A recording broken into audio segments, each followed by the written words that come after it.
decisions, or whether the people would indeed be able to engage in self-government. And in a very measured opinion from the Chief Justice, the court resoundingly affirmed the constitutionality of Tennessee's law, said that the Constitution does allow states to make these decisions where the evidence is contested. The states and not the judges should be the ones who decide. And we had the good fortune of defending a very well-drafted bill. It was SB1 and HB1, reflecting the importance that the General Assembly put on this, sponsored in the Senate by Majority Leader Jack Johnson, sponsored in the House by Majority Leader William Lambert, passed by a bipartisan supermajority, and mirroring the outcomes in other jurisdictions that have looked hard at the medical evidence.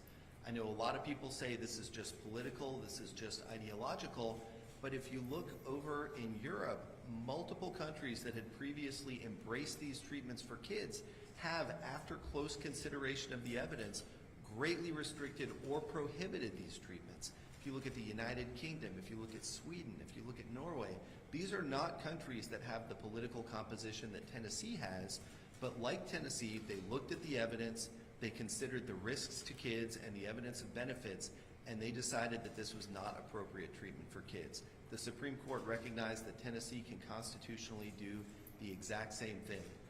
We'll be glad to take questions shortly, but first, I'm happy to turn it over to Majority Leader Jack Johnson.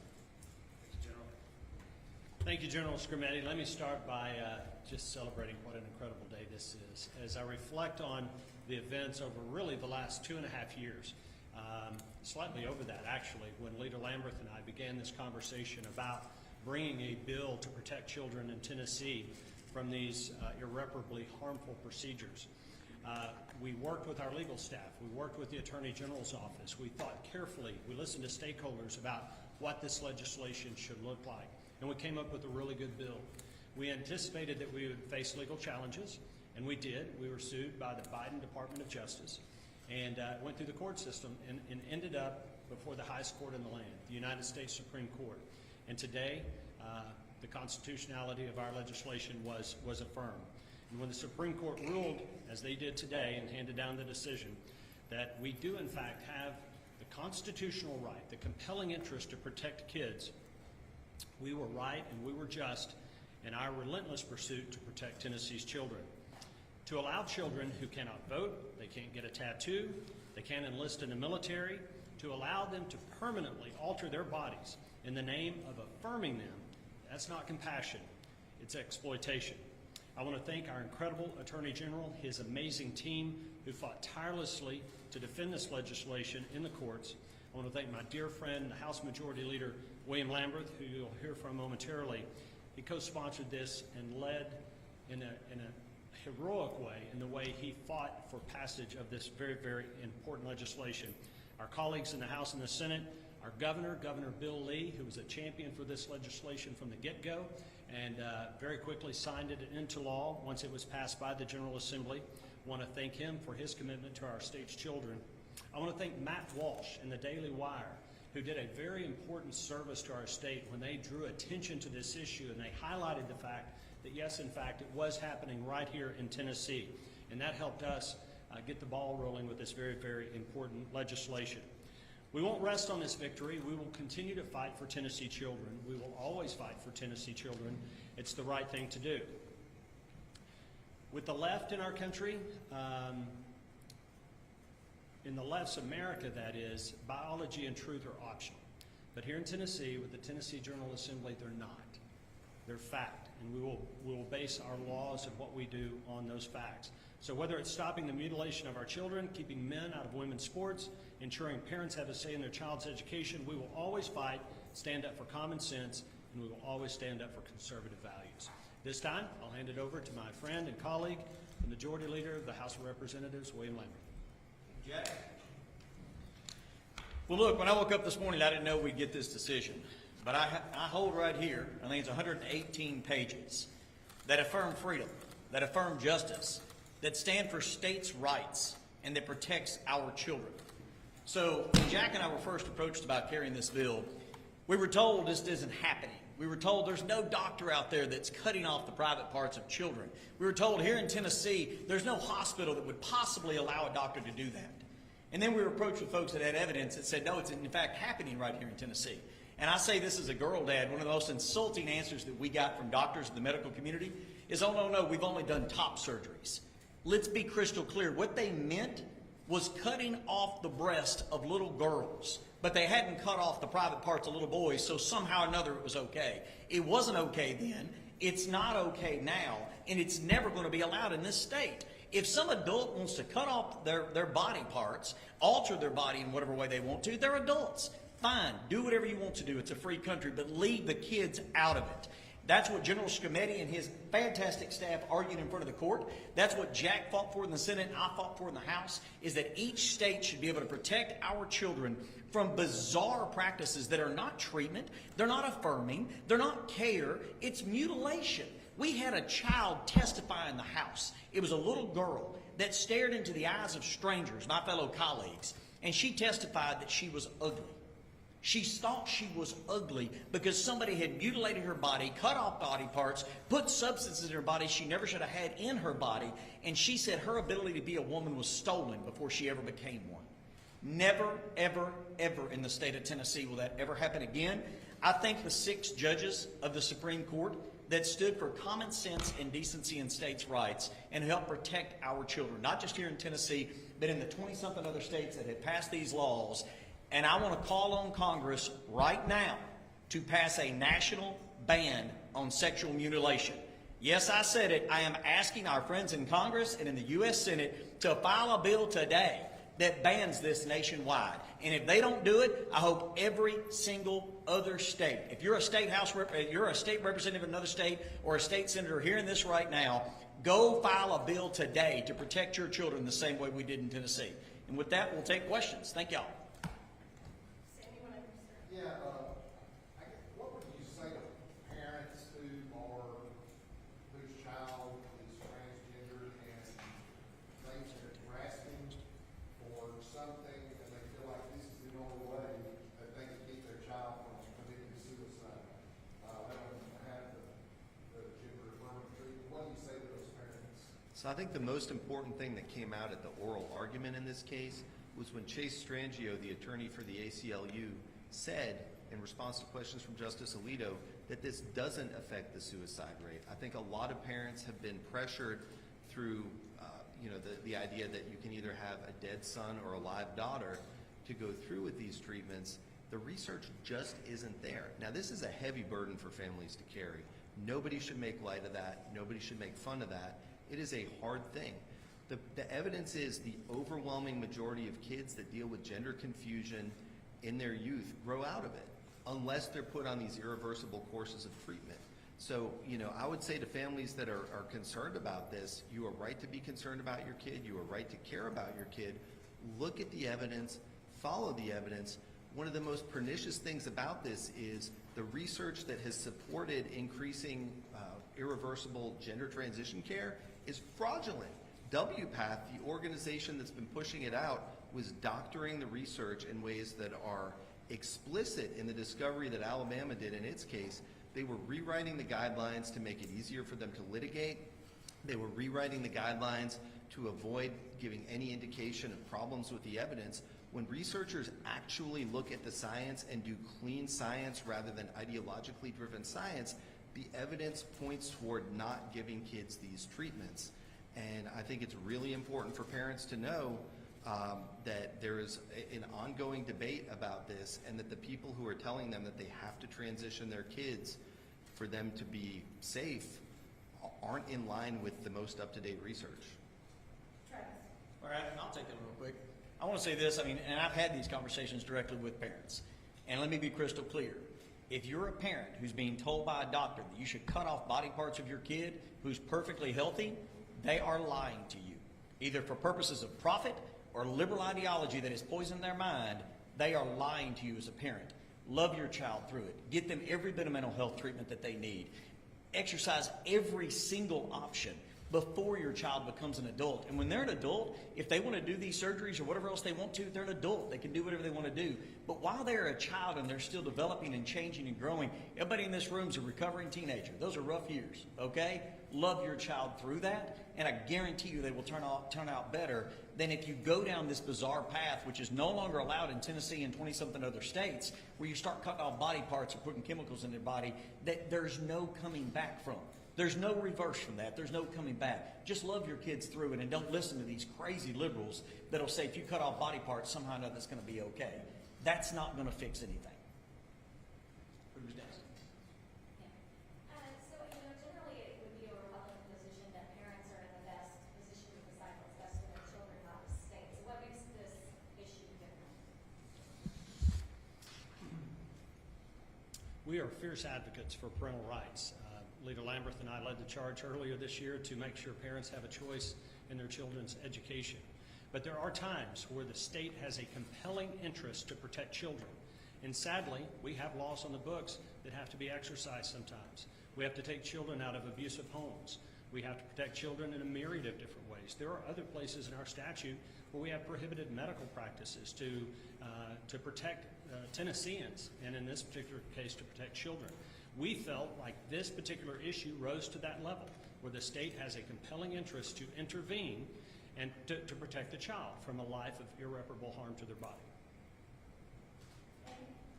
So what's going to stop parents who want this procedure to be done from simply taking the child out of state? Are you all going to have vision bounty hunters or anything like that? So I know we've already put some laws on the books about another individual, an adult, bringing a child to another state for an illegal abortion, for illegal medical procedures. We have some protections on the books, and definitely we'll look at any statute that's needed down the road. But here in the state of Tennessee, it is absolutely prohibited. That's the win today. This is a win for states' rights, and it's a win to protect children. And so we can look at all those other options down the road, but for today's purposes, within the borders of our state, this simply will not be allowed.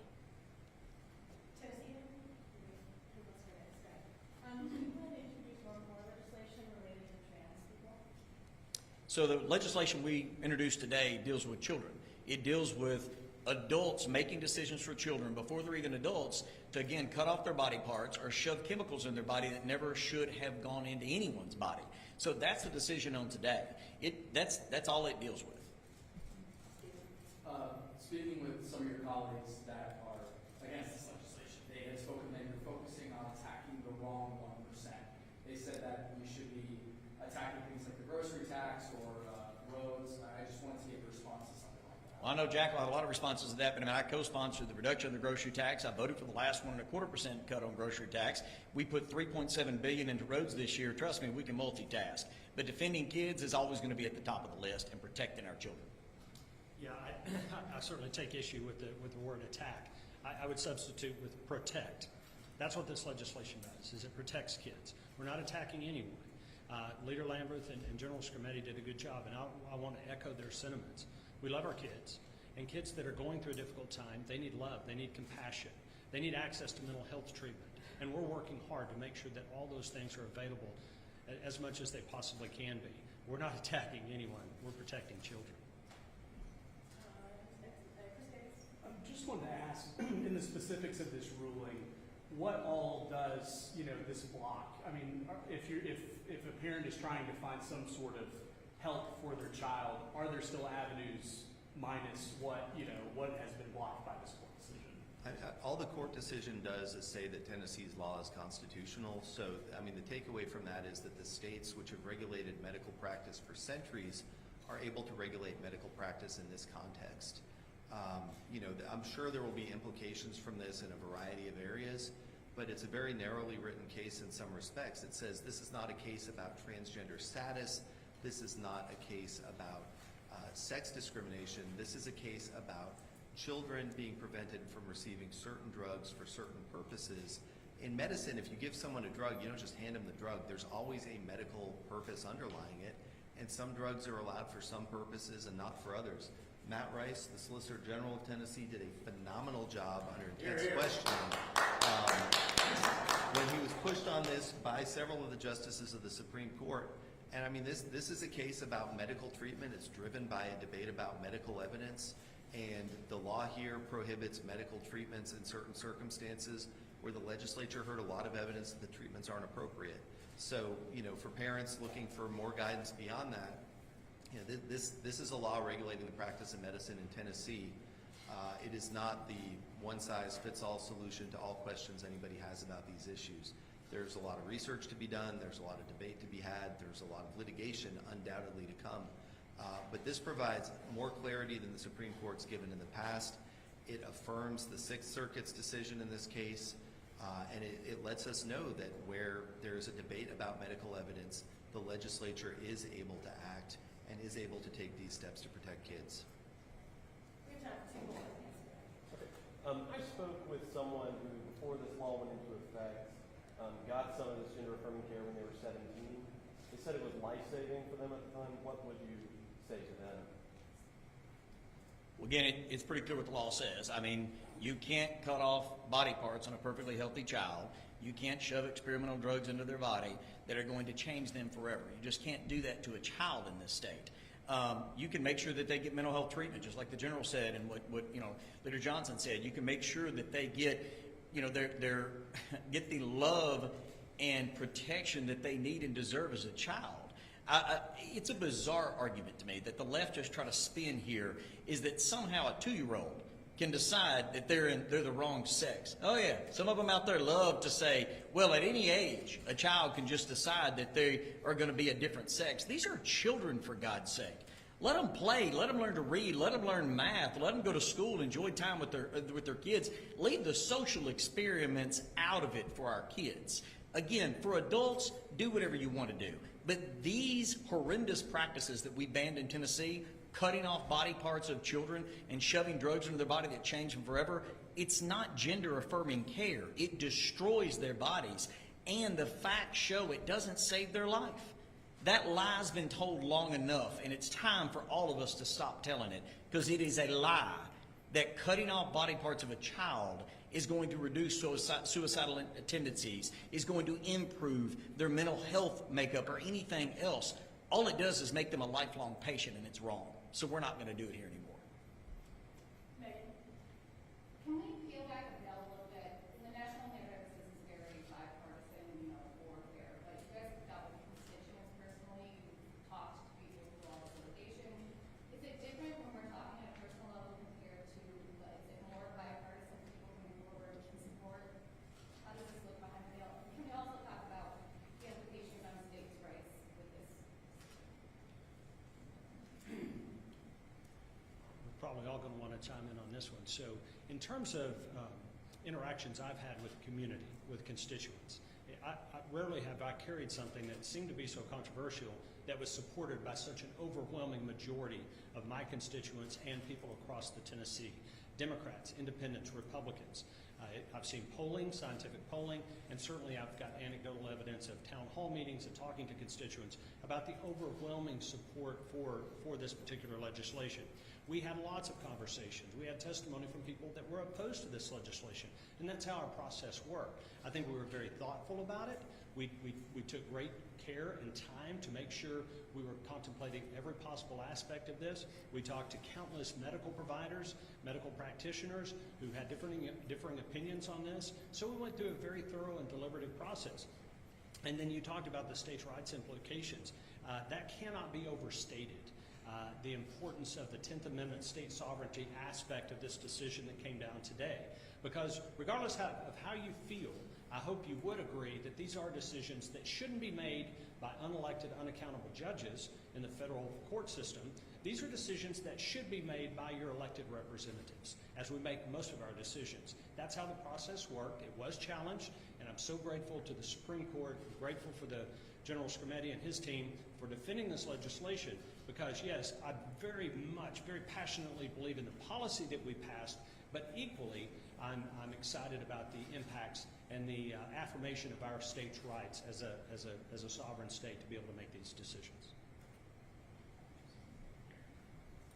Yeah, I mean, I would add, in some ways, this was almost class warfare, right? You have the expert class coming in, you had the ACLU, you had the Biden administration, and the bureaucrats within the Biden administration who have been pushing these ideas for a long time, and are working with or are the people who are doctoring the research here, coming in and trying to impose their policy preferences through the Constitution in a way that the people that ratified the Constitution never would have imagined. If you just look at the asymmetry of resources on this case, when the suit was brought, I think there were about 30 attorneys on the other side. We had the ACLU, we had Lambda Legal, we had the Justice Department. Lambda Legal has apparently raised $285 million off of this case since it went up to the Supreme Court. We had a pretty scrappy team of about 7 attorneys. Some of them are here today. They worked really, really hard here, fighting to allow the people of Tennessee to remain a self-governing people. And that doesn't mean that we're not going to have disagreements. It doesn't mean that we're all going to get on the same page. What it means is we have a mechanism for resolving our disagreements that doesn't involve somebody co-opting a medical association and then inflicting their will on everybody else. It means that we have debates. It means that we have a legislature that hears evidence, that disagrees about it. If evidence keeps coming in and they got it wrong, we can continue to have those disagreements. I mean, I think what we've seen is pretty conclusive to date, but it is not a door that is slammed shut. If there is some radical change in the evidence out there, had this case resulted in constitutionalization, there would be no mechanism for the people of Tennessee to change their mind. There would be no mechanism for them to revisit the decision. But because we live in a representative democracy where the courts have an important but limited role, the Supreme Court said this is a decision for the people of Tennessee through their elected representatives to make. And they gave the same choice to every state out there. Now, obviously, the federal government may have a role to play here as well. And I'm sure if it does, there will be immense litigation resulting from that.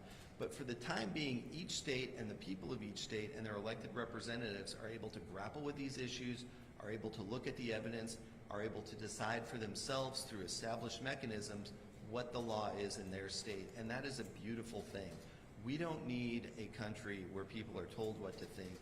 We are a people who decide what we think. We decide collectively, often with spirited disagreement, what the law is going to be. And this decision makes sure that we are able to continue pursuing self-government in the way that we as a nation have for almost 250 years, and that the people of Tennessee will be able to have these debates and reach their own decision. Last thing I'll say on this is, I mean, look, the crazy liberals in New York and California don't run Tennessee. Okay, we've got a lot of really common sense Democrats and Republicans that voted for and supported this bill. And there's a number of Democrats that I served with that would come to you and say, well, man, I really wish I could vote in favor of this, but my party will eat me alive if I did. So it's time for this to stop being a partisan thing and it start being just about kids and families and Tennesseans. And so we're going to fight at the ballot box to make sure that we elect folks that are going to protect our kids and protect common sense, and are going to fight for that. And we're going to fight in the court system too, because we've got General Jonathan Skrmetti and Matt Rice and their whole team. And I'll tell you what, I'll put them up against any team out there on their worst day against the other team's best day. Today was a huge win. I appreciate y'all being here. But to be clear, it's a win for Tennessee, it's a win for Tennesseans, and it's a win for the children in the state, because they'll be protected from this liberal crazy crap. So I appreciate y'all coming. Is that it for today? All right, thank you. Thank you all.